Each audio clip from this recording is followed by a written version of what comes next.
Overseas Pakistani 1000 جائیں گے، وہ کیسے کوآرڈینیٹ کریں گے، اور یہ ساری لاجسٹکس کی باتیں ہیں جی. دیکھیں، ایک ہوتا ہے کانسیپٹ اور ایک ہوتا ہے لاجسٹک. لاجسٹک کی باتیں وہ لوگ جو جا رہے ہوں گے نا انہی کے ساتھ کی جائیں گی. ٹھیک ہے، ایک تو یہ اسٹریٹجی بھی ہے. دوسری بات یہ ہے جی کہ ہم نے اس کا حساب لگایا ہے. 20 پوائنٹس بنائے ہیں یو ایس اے میں، اور ہم نے کہا ہے کہ ہر پوائنٹ سے ہم نے 20 لوگ اٹھانے ہیں. 20 لوگوں کا کیا مطلب ہے؟ 10 کپل.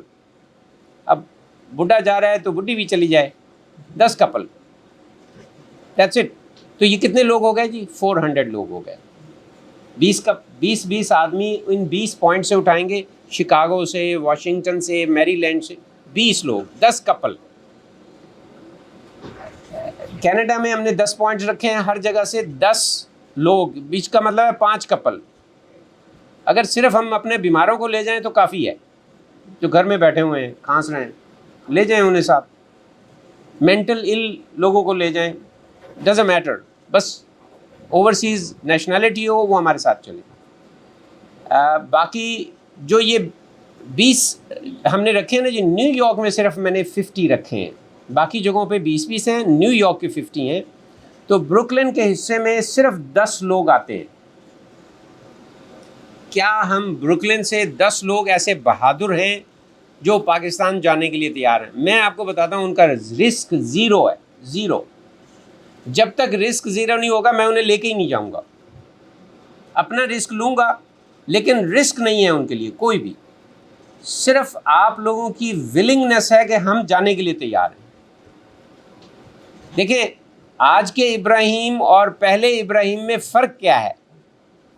پہلے ابن نے تو آگ میں چھلانگ لگا دی. آج کا ابراہیم کہتا ہے کہ پہلے آگ ٹھنڈی ہوگی پھر میں چھلانگ لگاؤں گا.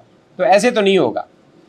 آگ رسک کا خطرہ تھوڑا بہت رہے گا لیکن انشاءاللہ ہم رسک کو میٹیگیٹ کر لیں گے. تو یہ بات ونس یو آر ریڈی، اس سے 1-2 ہفتے پہلے ہم روزانہ کی بنیاد پر میٹنگز کریں گے اور انشاءاللہ ہم فگر آؤٹ کریں گے کہ ہم نے کیسے جانا ہے.